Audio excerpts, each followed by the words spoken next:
Imagine you are walking down a path and you see a slippery slope. You know that if you step on it, you will start to slide down. The further you slide, the harder it will be to stop. And the more you slide, the more dangerous it will become. This is called the slippery slope fallacy. It is a logical fallacy that occurs when someone argues that a small first step will inevitably lead to a series of bad consequences. Here are some examples of the slippery slope fallacy. Someone says, if we legalize marijuana, the next thing you know, we'll be legalizing heroin.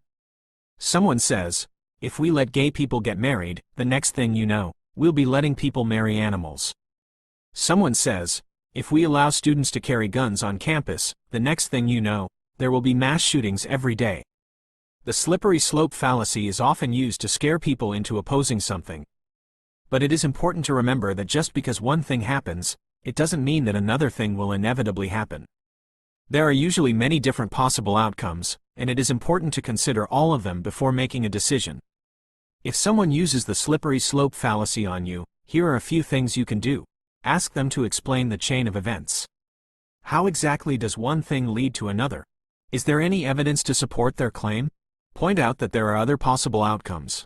Just because one thing happens, it doesn't mean that another thing will inevitably happen. There are usually many different possible outcomes. Ask them to provide evidence. Do they have any evidence to support their claim? Or are they just making assumptions?